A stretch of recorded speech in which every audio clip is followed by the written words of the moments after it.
गौर करेंगे तो देखेंगे कि आज के दिन इंसान में ज्यादा से ज्यादा पाने का लालच बढ़ता जा रहा है और शायद इसी के कारण इंसानियत कम होती जा रही है। यहाँ तक कि लालच के चलते इंसान आजकल एक दूसरे को मारने से भी 2 बार नहीं सोचता। आपने अभी देखा अम्मी की निर्मम तरीके से हत्या कर दी गई। ये 2 एग्जाम्पल्स हैं जो साबित करते हैं कि आज के दौर में लोगों के लिए जान की कीमत क्या है। क्या हुआ था इन दोनों के साथ कि इन दोनों का अंजाम इतना भयंकर था? कौन थे ये दोनों? क्या इन दोनों का कनेक्शन सिर्फ इनके कत्ल के साथ था या जीते जी भी इनका कोई कनेक्शन था?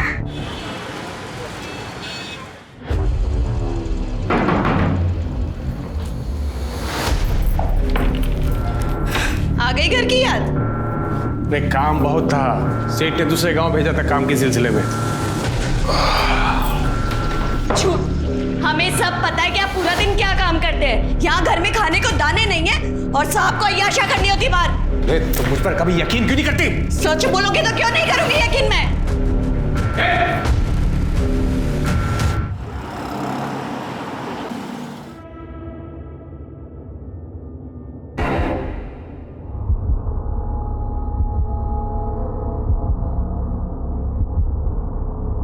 पुष्पा?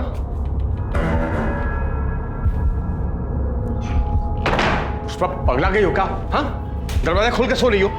कुछ चोर आ गया तो का चुरा कर लेकर जाएगा वो इस घर में से? है का इस घर में चुराने को? चुप कर, चबर चबर मत कर। भूख लगी, खाने दे। भूख तो हमें भी लगी है लेकिन कुछ नहीं है खाने को। कुछ नहीं है मतलब? कुछ था ही नहीं बनाने का तो क्या बनाते हैं हम? अरे किराने वाले से राशन ले आती ना। किराने वाले का इतना उधार हो गया है कि वो अब राशन ही नहीं दे रहा है हमको। तो खाने को नहीं मिलेगा कुछ? क्या कर रही है?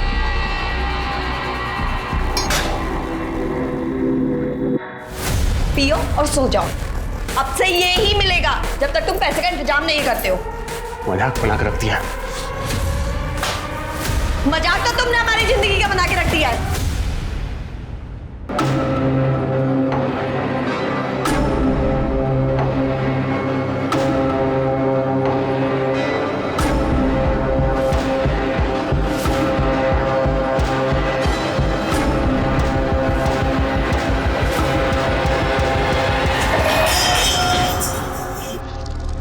पुष्पा, कहाँ जा रही है? पुष्पा!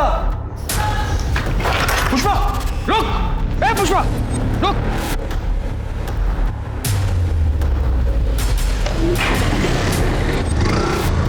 कहाँ भाग रही?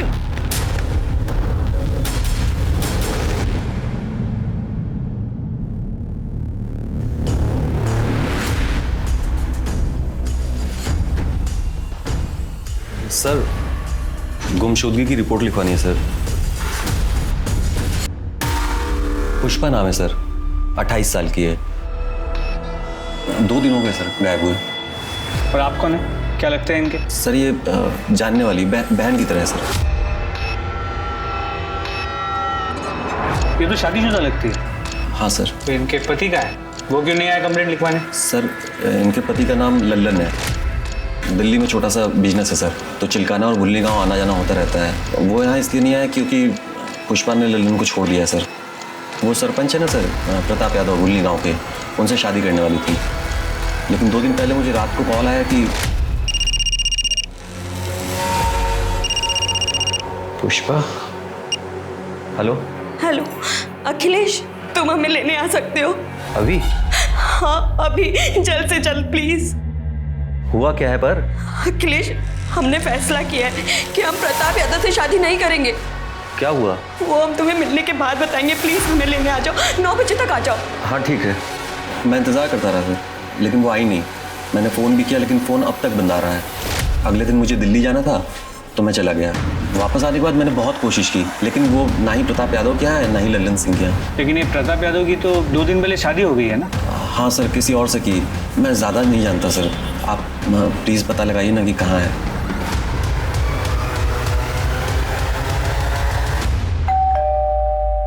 अरे हमें क्या पता पुष्पा कहाँ है। अभी कुछ दिन पहले सरपंच कार्यालय से एक लड़का भी आया था उसके बारे में पूछने के लिए। जानते हैं हम, इसलिए यहाँ आए। आपकी और पुष्पा की शादी होने वाली थी ना? हाँ, हम पुष्पा से शादी करने वाले थे। वो अपने पति से तलाक दे के हमारी मदद के लिए आई थी, लेकिन शादी से एक दिन पहले वो गायब हो गई। हम ये शादी नहीं करना चाहते, इसलिए हम अपने पति के पास वापस जा रहे हैं। क्या तुम मेरे साथ ऐसा कैसे कर सकती हो पुष्पा? मेरी हेलो हेलो। लेकिन अखिलेश ने बताया कि वो लल्लन के पास वापस नहीं गई।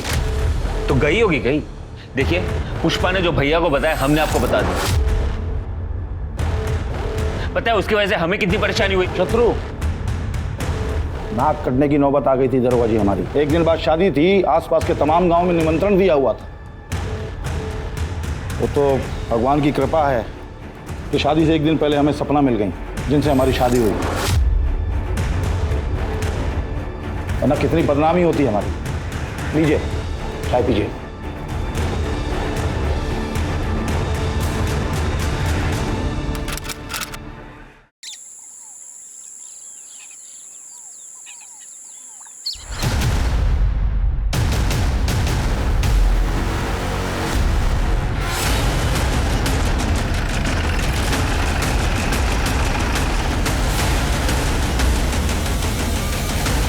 सर उस तरफ चल दिखा।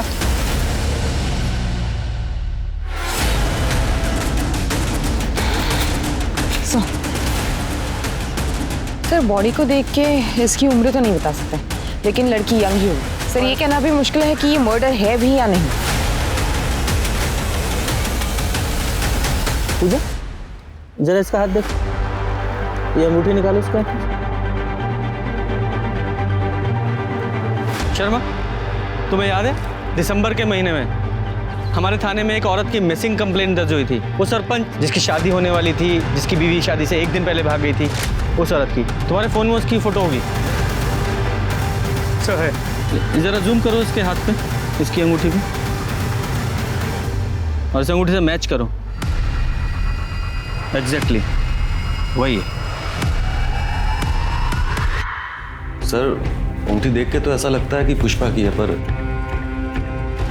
हाँ, कंफर्मेशन के लिए हम उसकी फैमिली से डीएनए मैच कराना चाहते हैं। उसके किसी फैमिली मेंबर को जानते हो? नहीं सर, मैं तो नहीं जानता, लेकिन लल्लन जानता होगा सर।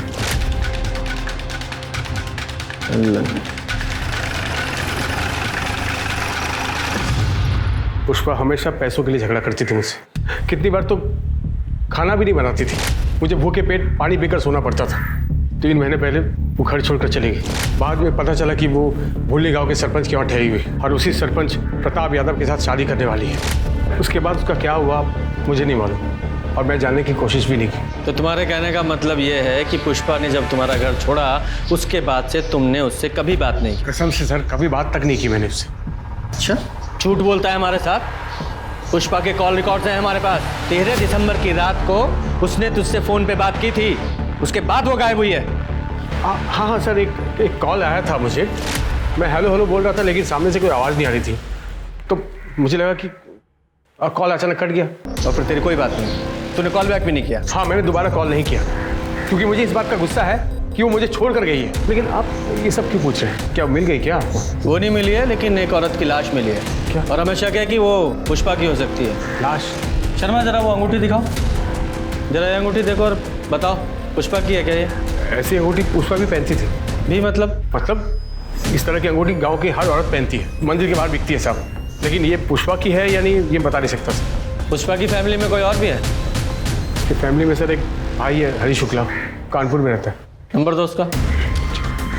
शर्मा, ये पुष्पा के भाई हरि प्रसाद का पता लगाओ और उसका डीएनए सैंपल कलेक्ट करो, और ये लल्लन, इसकी पूरी कुंडली निकालो। ऐसा करो, एक कांस्टेबल को सादी वर्दी में इस लल्लन पर नजर रखने के लिए बोलो। सर,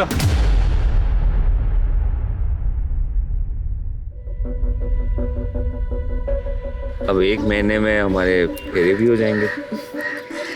शत्रु, हमें ना तुमसे कुछ बात करनी थी। बताओ। हम चाहते हैं कि शादी के बाद हमारा अलग घर हो। क्यों? भैया भाभी के साथ क्यों नहीं रहना? पर शत्रु, हमारी प्रिवेसी का क्या? तो जो एक साथ रहते हैं उनका प्रिवेसी नहीं होता क्या? ऐसे तो जॉइंट फैमिलीज होते ही नहीं, और भाभी के बिना रहना तो मैं सोच भी नहीं सकता। तुम तो ऐसे बोल रहे हो जैसे सपना भाभी हमेशा से वहीं रहती थी। हमेशा से नहीं रहती थी, पिछले 3 महीने से आई हुई है। लेकिन भाभी बहुत अच्छी है। क्या बात है भाभी, माँ बिल्कुल ऐसी मालिश करती थी। तुम जब सपना भाभी से मिलोगी ना तब तुम्हें पता चलेगा कि वो कितनी अच्छी है। अरे अच्छा हुआ वो पुष्पा भाग गई और भैया को सपना भाभी से शादी करनी पड़ी। किस्मत अच्छी है उनकी, देखो सब ठीक हो जाएगा। सर, पुष्पा के भाई हरी शुक्ला के अनुसार पुष्पा की उससे बात ही नहीं हुई थी। लेकिन उसका डीएनए सैंपल तो लिया ना तुमने? ले लिया है सर।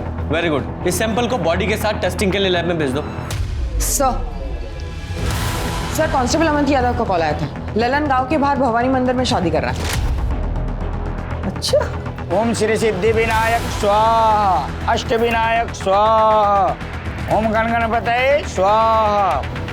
सर जिस कांस्टेबल को हमने ललन पे नजर रखने के लिए कहा था उसने हमें बताया कि पिछले 2 सालों से ललन का चक्कर चिलकना गांव की एक औरत अंबिका से चल रहा है। इसी बात को लेकर पुष्पा ललन पे बहुत चिढ़ती भी। जैसे ही पुष्पा ने घर छोड़ा लोगों ने बताया कि अंबिका को ललन के घर पे रात बेरात देखा गया है। इस ललन को बहुत जल्दी है दूसरी शादी करने की। इतनी भी क्या जल्दी है, कुछ रस्में हमारे साथ भी निभाई है।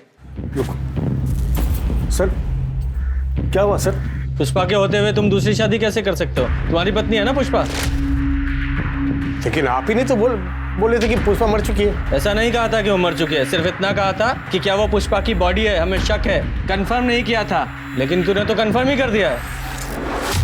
ऐसा तो नहीं तूने पुष्पा को मार दिया इसलिए तू अंबिका से दूसरी शादी कर रहा है? पुष्पा के मर्डर के जुर्म में अरेस्ट करो इसे। अरे सर रुकिए, एक मिनट सर, एक मिनट बात सुनिए सर। देखिए ये सच है कि पुष्पा की वजह से पैसा और डील खो दिया था मैंने, लेकिन मैंने इसको मारा नहीं सर। मैंने इसको मारा नहीं। कौन सी डील और कौन सा पैसा? प्रताप यादव की डील थी सर। वो पुष्पा के साथ 4 साल के लिए शादी करना चाहता था। इसके बदले में वो हर महीने मुझे 2.5 लाख रुपया देने वाला था सर। 4 साल के लिए शादी? ऐसी कौन सी डील होती है भाई 4 साल के लिए शादी? नहीं, अगर मान भी ले कि कोई ऐसी डील होती भी है और वो प्रताप यादव ऐसा क्यों करने वाला था? मैं बताता हूँ सर। ये जो प्रताप यादव है ये 2 बार से सरपंच पद पे था, लेकिन इस साल सरपंच की सीट औरतों के लिए आरक्षित थी और वो कुंवारा था, इसलिए वो चाहता था कि कोई औरत नकली पत्नी बन के उसके साथ रहे सर, बस और कुछ नहीं। तो पुष्पा ही क्यों? देखिए सर, वो मुझे स्कूल के टाइम से जानता था, इसलिए वो मेरे घर पे आया और ये सब। अरे ऐसे कैसे दे दे अपनी पत्नी को प्रताप? और आगे होगा। ठंडे दिमाग से हमारी बात को समझो लल्लन। देखो हम तुम्हारे बचपन के स्कूल के दोस्त हैं, हमको मना कर रहे हो तुम? वैसे भी हमको एक औरत चाहिए जिसे भूलनी गाँव में कोई नहीं जानता हो। अरे नकली शादी है, डील है डील। अरे कैसे हम अपनी पत्नी को तुमको दे दे? कुछ भी। हम तैयार है जी। क्या बात कर रही हो?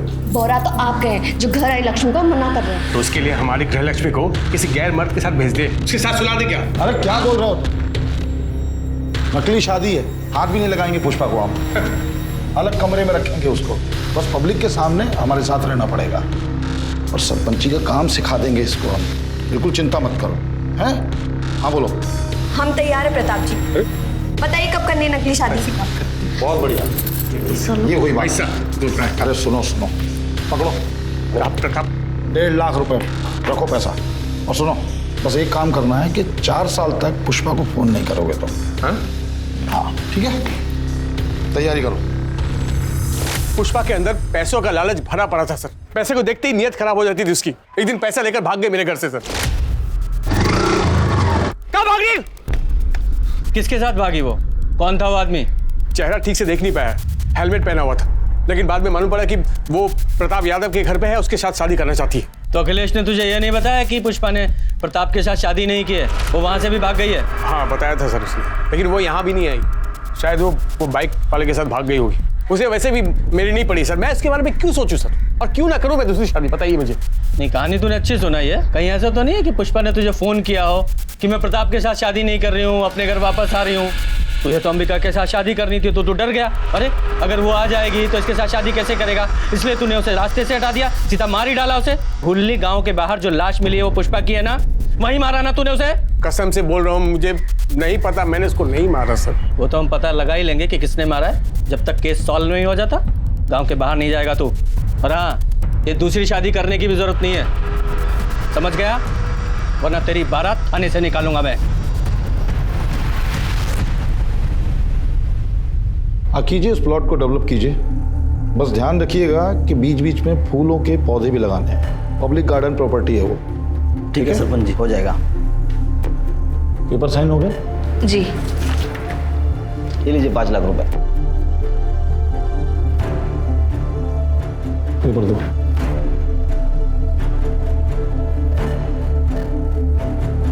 ठीक है सरपंच जी, हो जाएगा। राज, राज, ये कहाँ रहता है ये? जी जीजू, प्रणाम। राम प्रसाद की फाइल का क्या हुआ? वो तो मैंने तेज प्रकाश को बोला था ना उन्हें दिखाने के लिए। जब तेज प्रकाश को बोलना होता तो तुमको क्यों बोलते हम? जीजू पर वो तो मैंने। हमारे जीजू होने का फायदा मत उठाओ। वैसे भी पूरे गांव में सपना की सरपंची का डंका बजाते फिरते हो। कायदे में रहोगे तो फायदे में रहोगे। जी जीजू। कैसे हो भैया? नमस्ते भाभी। नमस्ते। अच्छा भैया, वो ट्यूबवेल वाले केस में शास्त्री जी मान गए। देखा, सीखो इनसे कुछ। हमारे भाई होने के नाते अकड़ सकते हैं, लेकिन नहीं, जो काम हम इनको बोलते हैं पूरी ईमानदारी से पूरा करते हैं, किसी दूसरे पे थोपते नहीं हैं, समझे? जीजू पर वो काम मैं। सही तो कह रहे हैं, कुछ सीखो शत्रु से। पर नहीं, तुम्हारे दिमाग में तो गोबर भरा है। अब खड़े क्या हो, जाओ यहां से। शत्रु, आज तुम्हारी शादी के कार्ड छपके आ जाएंगे और आज हम तुम्हारी पसंद का खाना बनाएंगे। जी भाभी। चले जी।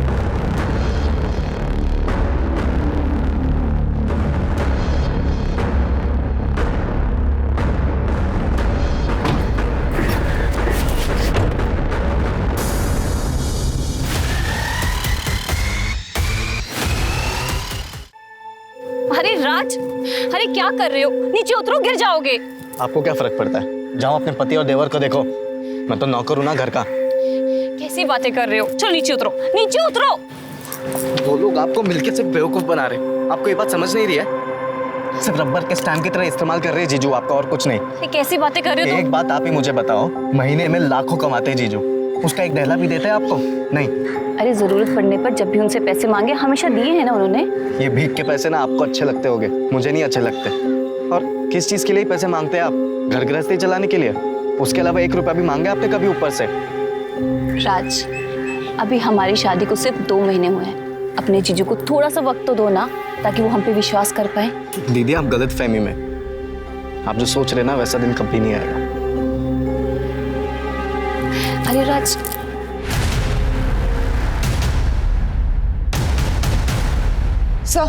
सर हमने प्रताप के बारे में पता किया तो उसका राइट हैंड तेज प्रकाश एक हिस्ट्री शीटर है। उसकी बीवी राजेश्वरी प्रताप के घर नौकरानी का काम करती है। सर पड़ोसी उससे पूछताछ की तो एक पड़ोसी कमली सिंह ने हमें बताया कि राजेश्वरी को भूषण ज्वेलर्स के यहाँ पे चांदी के बर्तन बेचते हुए देखा है मैंने। तो राजेश्वरी ने चोरी की। जब मैंने उससे पूछा तो उसने बताया कि प्रताप भैया ने उसे गिफ्ट दिए थे। गिफ्ट? हाँ, पहले भी मैंने ऐसे गिफ्ट बेचते हुए दुकान पर उसको देखा है, लेकिन लगता है जब से सपना भाभी आई है उसे गिफ्ट मिलना बंद हो गया है। ये राजेश्वरी और प्रताप यादव, इन दोनों का कोई चक्कर है क्या? सर कमली ने कुछ खुल के नहीं बताया। उसने नहीं बताया तो सीधे राजेश्वरी से पूछते। सच कहते हैं साहब, वो सारे गिफ्ट्स भैया जी ने दिए थे। साहब हम भैया जी के गिफ्ट घर पे नहीं रख सकते थे, इसलिए हमने बेच दिया, क्योंकि वो भैया जी और शत्रु अच्छे आदमी नहीं है। अच्छे इंसान नहीं है, इसका क्या मतलब है? साहब बहुत मौका परस्त लोग हैं, मतलब अपने फायदे के लिए कभी भी बदल सकते हैं। देखिए ना, यूँ तो भैया जी ने कभी शादी नहीं की, सारी जिंदगी कुंवारे थे, पर जैसे सरपंच की कुर्सी बचाने का मौका आया उन्होंने फटाफट शादी कर ली। भैया जी की पीने की आदत है, पीने के बाद वो बहुत बदतमीजी करते हैं। और तुम्हारा पति, वो कौन सा दूध का दूल्हा है? साहब हम मानते हैं कि वो दूध के दूल्हे नहीं है, पर हाँ जब से उन्होंने हमसे शादी की वो बदल गए। हाँ वो भैया जी के छोटे मोटे बुरे काम कर देते, मतलब लोगों को डराना धमकाना, उनके पैसों को संभालना। तुम्हारे भैया जी के लिए तुम्हारे पति तेज प्रकाश ने कोई खून भी किया है? ये आप क्या बोल रहे हैं साहब? हम खूनी नहीं है। तो इतना डर क्यों रहे हो? साहब पुलिस को देख के कौन नहीं डरता है? अब हम लोग तो गरीब आदमी है साहब, जैसे तैसे करके गुजारा होता है। हमें छोड़ दो साहब। 13 दिसंबर को कहाँ थे तुम? 13 दिसंबर मतलब जिस रात पुष्पा गायब हुई, उस रात कहाँ थे तुम? साहब ये तो घर पर ही थे। हाँ साहब मैं घर पे ही था। और अगले दिन जब हवेली पहुंचा तो पता चला पुष्पा जी भाग गई। भैया जी बहुत गुस्से में थे क्योंकि शादी की सारी तैयारियां हो गई थी।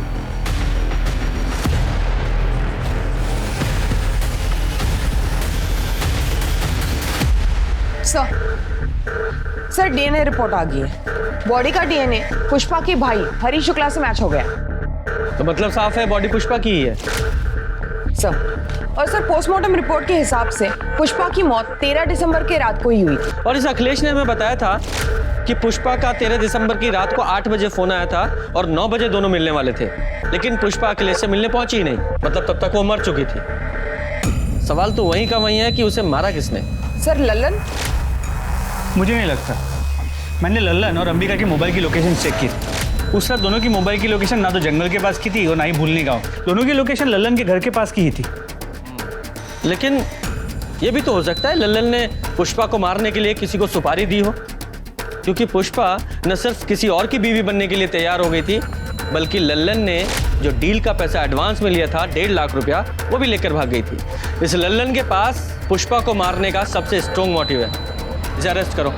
तब तक मैं प्रताप यादव से जरा पता करता हूँ कि पुष्पा के बारे में उसने हमसे झूठ क्यों बोला। तुम मानते हो तुमने ऐसी डील ऑफर की थी? हाँ की थी। तो कौन सा नया काम है इस देश में ये? और इतनी आसानी से अपनी कुर्सी कौन जाने देता है? और हम तो इस कुर्सी पे लोगों की भलाई के लिए बैठे हैं और कोई गैर कानूनी काम हमने नहीं किया।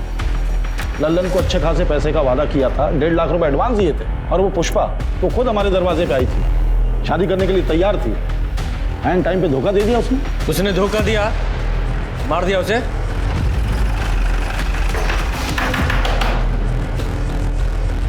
सर आप ले चलो इसे।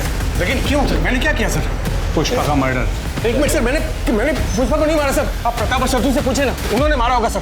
भैया ने ऐसा कुछ नहीं किया। तुम्हारी हिम्मत कैसी भैया पे इल्जाम लगाने की? हिम्मत की बात करेगा ना।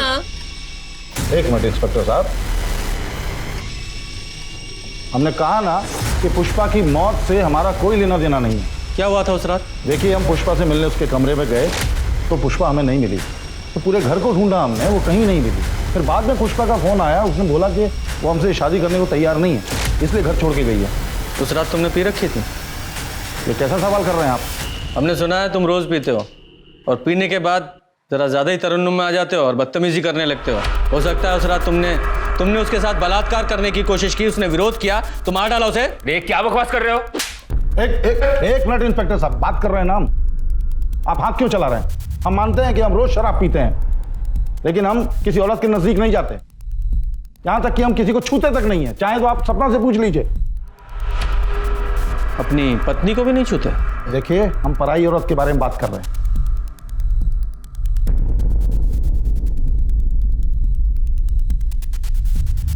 13 तारीख को कहाँ था तू? मंगेतर के साथ फिल्म देखने गया था सहारनपुर में। वहीं पे खाना खाया और 11 बजे घर वापस आ गया। सपना जी? जी। पुष्पा को जानती हैं आप? जी नहीं।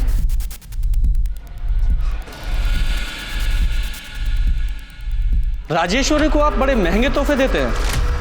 हाँ, बोनस, होली दिवाली देते हैं। क्यों? हमें पता चला है कि राजेश्वरी मार्केट में बड़े महंगे महंगे सामान बेच रही है, ये कहकर कि वो तोहफे आप उसे देते थे। अपना लॉकर, अपना सामान जरा चेक कर लीजिएगा।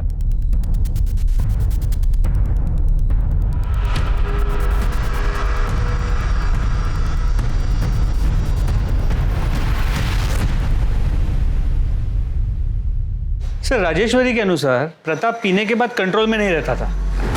हाँ, लेकिन जब हमने प्रताप से पूछताछ की थी तो उसने बताया था कि उसने किसी भी औरत के साथ कभी भी कोई बदतमीजी नहीं की। और सपना ने उसके हाँ में हाँ मिलाई थी। कहीं ये सपना प्रताप की टेम्परेरी बीवी तो नहीं है, जैसे कि पुष्पा होने वाली थी? हो सकता है सर। तो गांव में जाकर पता करो, इस प्रताप ने कभी किसी गांव वाली औरत के साथ कोई बदतमीजी की थी क्या? सर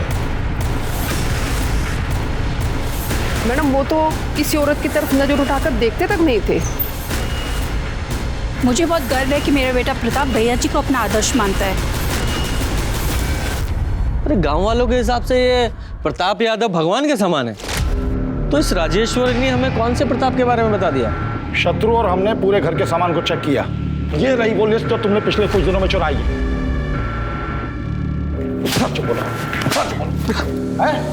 भैया जी तेज जी, इसमें कोई गलती नहीं है।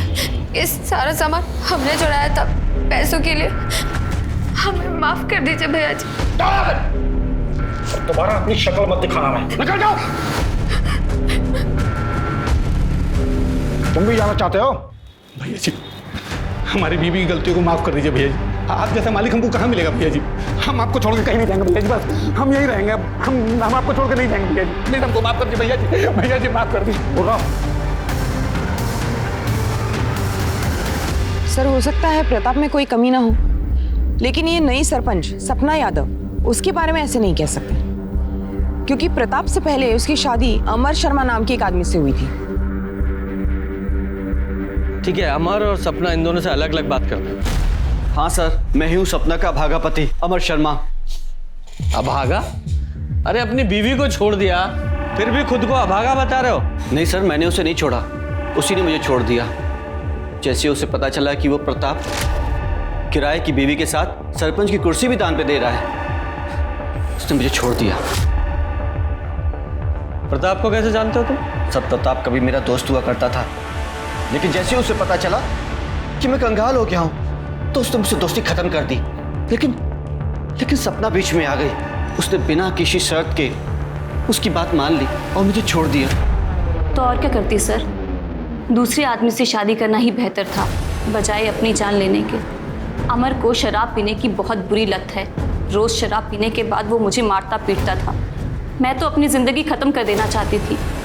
जब प्रताप जी की मुझे डील मिली तो मुझे वो मेरी हर समस्या का हल लगी, इसलिए मैंने डील एक्सेप्ट कर ली। तो सर, इसमें मैंने क्या गलत किया? और अमर तलाक के पेपर पे साइन कर चुका था। तलाक के पेपर थे?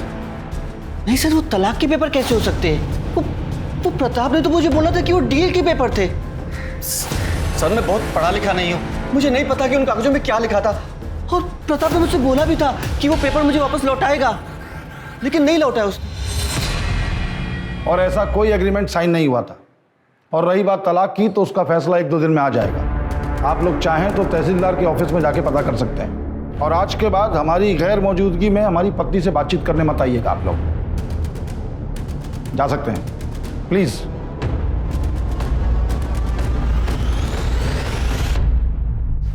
सर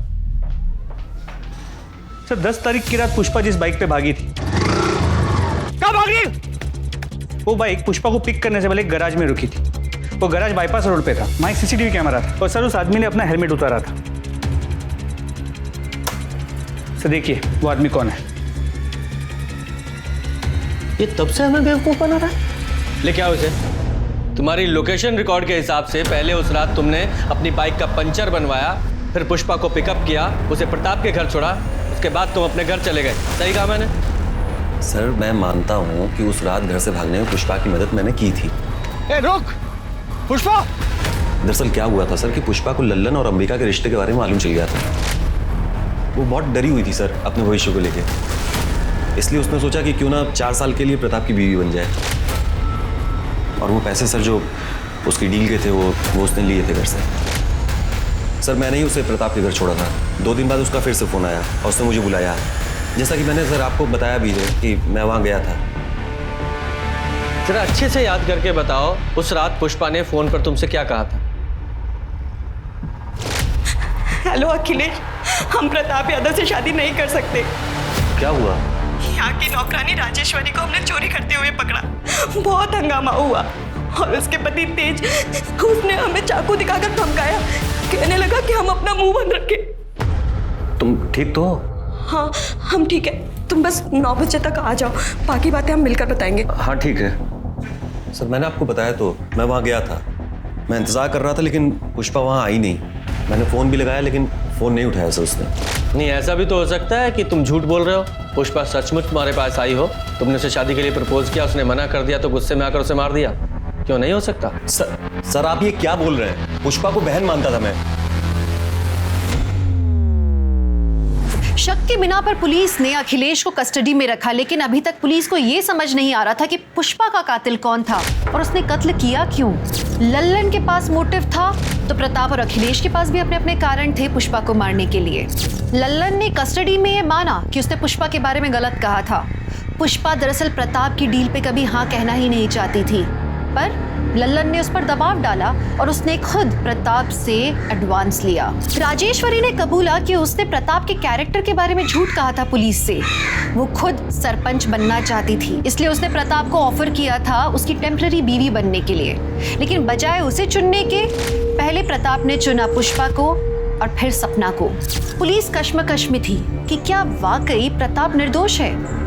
लेकिन 2 दिन बाद पुलिस को प्रताप के खिलाफ एक कंप्लेंट मिली जिसने सबको चौंका दिया। प्रताप जी ने हमारे साथ रेप किया है सर। क्या? आपके पति ने? शादी की डील हुई थी कि प्रताप दीदी को हाथ भी नहीं लगाएगा, दोनों को अलग अलग कमरे में रहना था। सर 2 महीने तक सब ठीक था, लेकिन कल रात प्रताप जी हमारे कमरे में आए और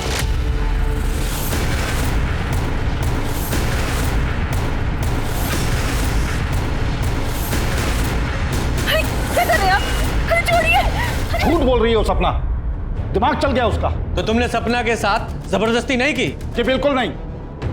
कल रात पीने के बाद जब हम अपने कमरे पे जा रहे थे तो अरे कुछ मदद करें आपकी, कहीं चोट लग जाएगी आपको। नहीं, जरूरत नहीं है, हम चले जाएंगे। कैसी बातें कर रहे हैं? हमें अपना फर्ज तो निभाने दीजिए, पत्नी है हम आपकी, संभाल के।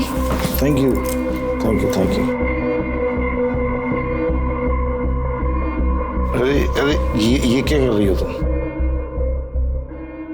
टेम्परेरी ही सही, पर हम पति पत्नी हैं, और कौन सी पत्नी नहीं चाहेगी कि वो अपने पति को खुश ना करे। वो सपना हमें खुद फंसा रही है। वो क्यों फंसाएगी? वो भी अपने ही पति को रेप के इल्जाम में। शायद उसको कोई भड़का रहा होगा। कौन? उसका नकारा भाई राज, वो भड़का रहा होगा उसे। कौन किसे भड़का रहा है और कौन छुपा रहा है वो तो हम पता लगा ही लेंगे। फिलहाल तो हमने सपना को मेडिकल के लिए भेजा है। प्रताप झूठ बोल रहा है सर, हम तो सिर्फ नाम के सरपंच हैं, एक रबर स्टैंप है। हमें कब क्या कैसे करना है इन सब का फैसला प्रताप जी करते हैं। और सर दोनों ही सूरतों में तो बदनामी हमारी ही होगी। हमें तो हमारी जान जाने का भी खतरा है, कहीं हमारे साथ भी वो ना हो जाए जो पुष्पा के साथ। आपका कहने का मतलब है कि प्रताप ने पुष्पा को मारा? हमें नहीं पता सर, हम कुछ नहीं जानते। जो प्रताप है ये इतना पावरफुल आदमी है कि इसके लिए कुछ भी नामुमकिन नहीं है, और वो तेज और शत्रु उसके एक आवाज पे कुछ भी करने के लिए खड़े हो जाएंगे। सर प्लीज आप दीदी को प्रोटेक्शन दे दीजिए। देखिए इनकी मेडिकल रिपोर्ट आने तक हम ऐसा नहीं कर सकते, हमें रुकना पड़ेगा।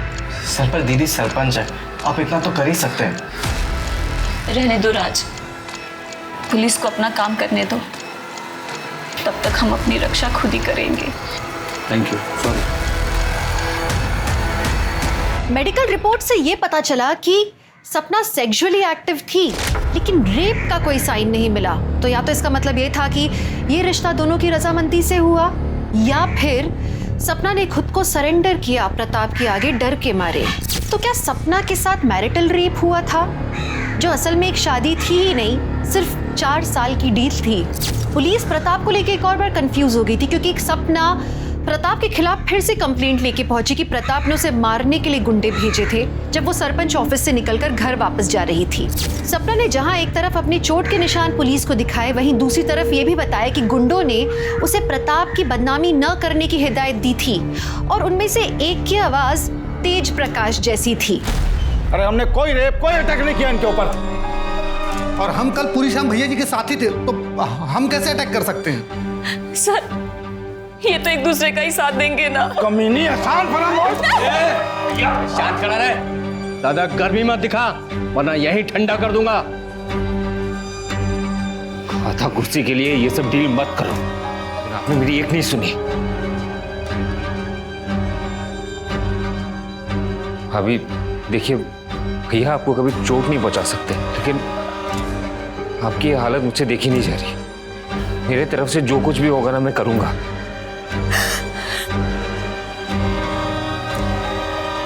आप आराम से घर में रहिए, आपको कोई नुकसान नहीं पहुंचाएगा।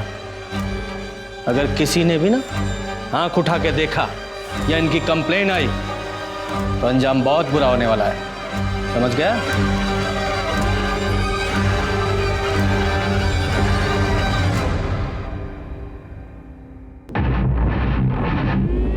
भाभी अंदर आ जाओ।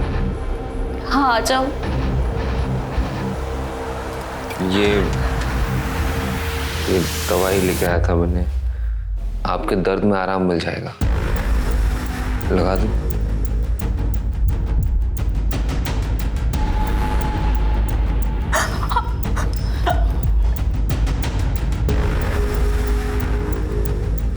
मुझे पता है तुम अपने भाई से बहुत प्यार करते हो, पर हम कसम खा के कहते हैं, हम सच कह रहे हैं।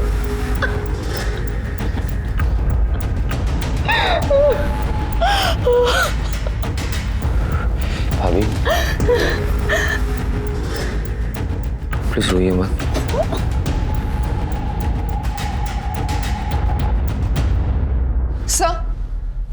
सर लोकल न्यूज़ देखिए। क्या हुआ? सर लगाइए तो।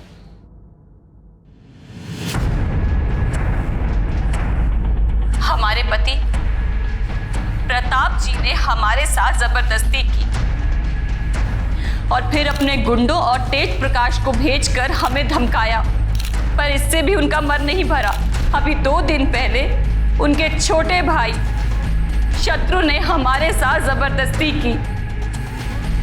हमारे कमरे में मेरे घाव पर मरहम लगाने के बहाने उसने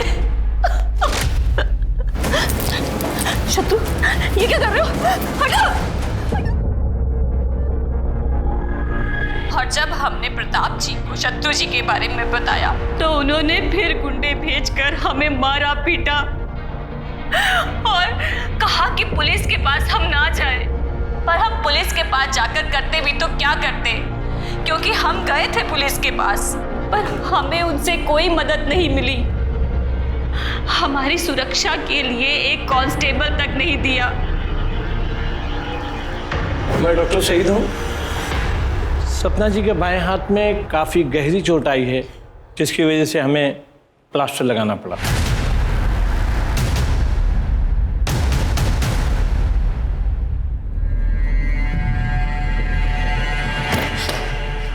शत्रु कमीने, एक नंबर के धोखेबाज हो तुम, एक नंबर के धोखेबाज हो तुम। मेरी जिंदगी बर्बाद कर दी तुमने।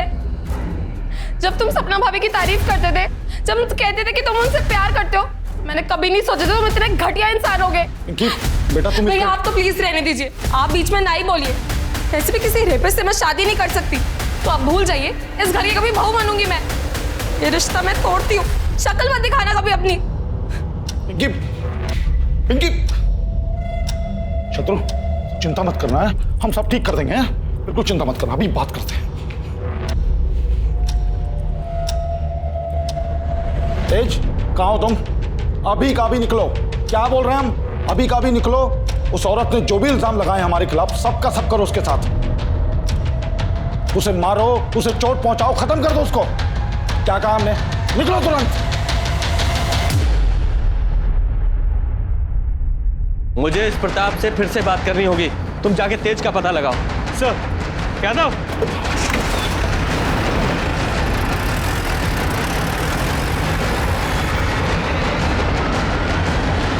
क्या चल रहा है? सर वो सपना जो बोल रही है, झूठ बोल रही है। वो तेज कहाँ है? तेज कहाँ है? बोलो शर्मा। सर ये तेज प्रताप घर पे नहीं है। राजेश्वरी ने बताया कि प्रताप के कहने पे वो सपना को मारने गया। सर मैं सपना का फोन बार बार ट्राई कर रहा हूँ, लेकिन उसका फोन नॉट रीचेबल आ रहा है। ठीक है। क्या कर रहे हैं आप? तेज कहाँ है? हमको क्या मालूम? अरेस्ट करो इसे और जरा चेक करो। सर 1 मिनट यहाँ आइए।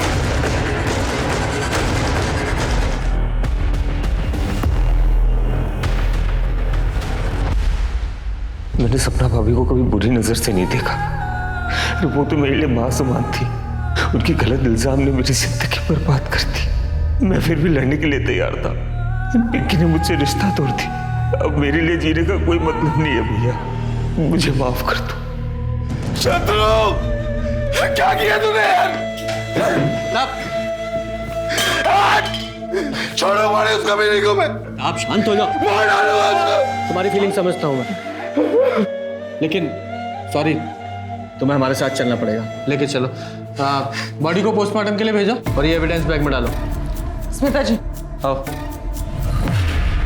सपना दीदी जिंदाबाद, सपना दीदी जिंदाबाद, प्रताप यादव। क्या बोलो? उस औरत की सच्चाई नहीं मालूम तुम लोगों को? झूठी है वो, बेवकूफ बना रही सबको। भाई कर रहे हो ना? प्रताप यादव, प्रताप यादव, सपना दीदी। हाँ बोलो। सर फर्टिलाइजर प्लांट के पास एक बॉडी मिली है, मैं वही जा रहा हूँ। ठीक है, पहुँचता हूँ। सर बॉडी तेज प्रकाश की है। और सर इसकी पॉकेट से ये टूटा हुआ मोबाइल फोन मिला। और ये लॉकेट यहाँ पास में ही पड़ा हुआ मिला।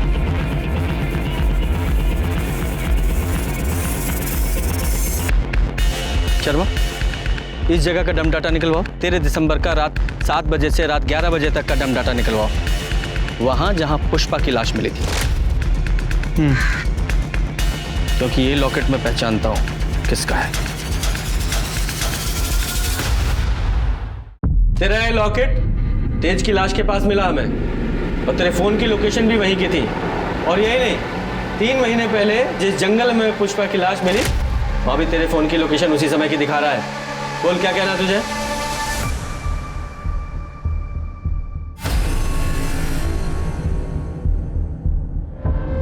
क्योंकि ये लॉकेट मैं पहचानता हूं किसका है।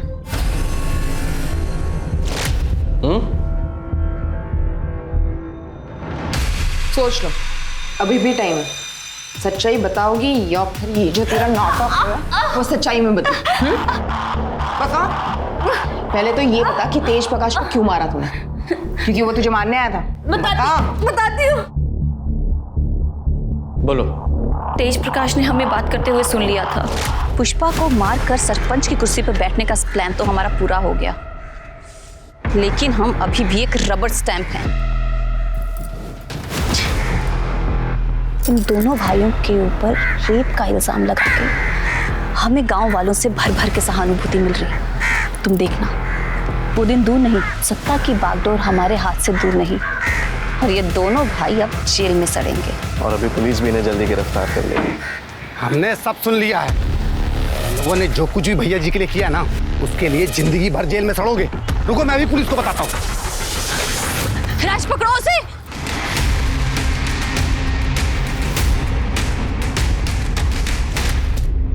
और पुष्पा को क्यों मारा? प्रताप की टेम्परेरी बीवी का सपना मेरे पति अमर ने यह कहकर ठुकरा दिया कि मैं गैर मर्द के साथ कैसे रह सकती हूँ। बेवकूफ था वो।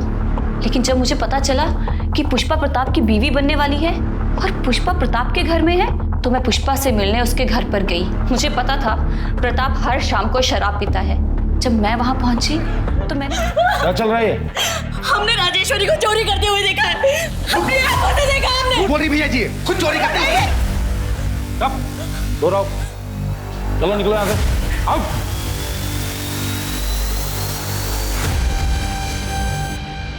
चिंता मत करो, हम हैं तुम्हारे साथ। अरे हम आप हमें छू नहीं सकते हैं। सॉरी पुष्पा। मैं पुष्पा के कमरे में गई और उसे मैंने बताया कि प्रताप शराब पीने के बाद एक अलग आदमी बन जाता है। मैंने कहा था ना तुम्हें, देख लिया ना अपनी आंखों से। पर उन्होंने वादा किया था कि वो हमें कभी नहीं छुएंगे। पुष्पा, कोई भी आदमी इस बात पे कायम नहीं रह सकता, और प्रताप जैसा आदमी जिसके पास सत्ता की कुर्सी है, पावर है, वो तो कभी भी नहीं। देखो पुष्पा, अगर तुम अपनी इज्जत बचाना चाहती हो तो चली जाओ यहाँ से। ना जाने कितनी ही औरतें इसकी दरिंदगी का शिकार हुई हैं, और इन आदमियों को क्या है, इनको तो रोज कोई ना कोई चाहिए। हाँ, तुम सही कह रही हो। देखो, हम तुम्हें घर छोड़ देते हैं, हम बाहर तुम्हें मिलेंगे। तुम अपना सामान जल्दी से पैक कर लो। हेलो अखिलेश। मैंने राज को पहले ही गाड़ी तैयार रखने के लिए बोला था। पुष्पा, तुमने बहुत सही फैसला किया। तुम हमको ना गांव के बाहर ही छोड़ देना। ठीक है, तुम एक काम करो, अब प्रताप जी को फोन करके बोल दो कि तुम उनसे शादी नहीं करना चाहती, ताकि वो तुम्हारा पीछा ना करे।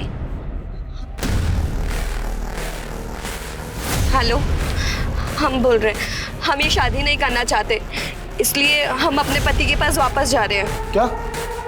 तुम मेरे साथ ऐसा कैसे कर सकती हो? Hello hello Pushpa.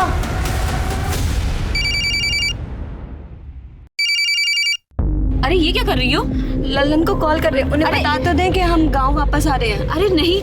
Hello hello hello. और फिर हमने गाड़ी को अच्छे से साफ करके उसे बेच दिया। वैसे तुम बहुत कमाल की एक्टर हो, हैं? और पुष्पा को रास्ते से हटाकर तुम खुद उसकी बीवी बन गई। वाह, और बहुत अच्छा नाटक किया तुमने उनकी बीवी बनने का। जैसे वो बोलता रहा वैसे करती रही, एकदम गुड़िया बन के। हालांकि इस बीच राज ने कई गलतियां की, पर वो मैंने सब संभाल ली। मैं बस अपना समय काट रही थी। प्रताप और शत्रु के खिलाफ जो तुमने कंप्लेन की थी वो झूठी थी। शत्रु तो मुझे अपनी माँ समान मानता था, बेचारा बेमतलब मारा गया। मुझे तो सरपंच की कुर्सी चाहिए थी, पूरी कुर्सी। रबर स्टैंप बन के नहीं रहना चाहती थी मैं, स्टैंप लगाने वाला मैं हाथ बनना चाहती थी। इनके खिलाफ चार्जशीट बनाओ और अब जेल में बनना तुम सरपंच, वहां मिलेगी तुम्हें कुर्सी। लालच ने 3 लोगों को मौत के घाट उतार दिया। राजेश्वरी प्रताप को लालच के कारण बदनाम कर रही थी। सपना को पुष्पा को मार के टेम्पररी वाइफ बनने के बाद भी लालच खत्म नहीं हुआ, उसे और चाहिए था। और प्रताप वो सरपंच की कुर्सी पर नियंत्रण रखे रहने के लिए टेम्पररी बीवी लाने को तैयार हो गया और 4 परिवार बिखर गए। हमारे पूर्वजों ने बिल्कुल ठीक कहा है, लालच बुरी बला है। तो चलिए, मैं दिव्यांका त्रिपाठी दहियाब लेती हूँ आपसे विदा। फिर मिलूंगी क्राइम पेट्रोल सतर्क के नए एपिसोड के साथ। आप सतर्क रहिए, सुरक्षित रहिए और देखते रहिए क्राइम पेट्रोल सतर्क। जय हिंद। क्राइम पेट्रोल के और भी दिलचस्प कहानी देखने के लिए हमारे चैनल को सब्सक्राइब करें और बेल आइकॉन दबाना न भूलें।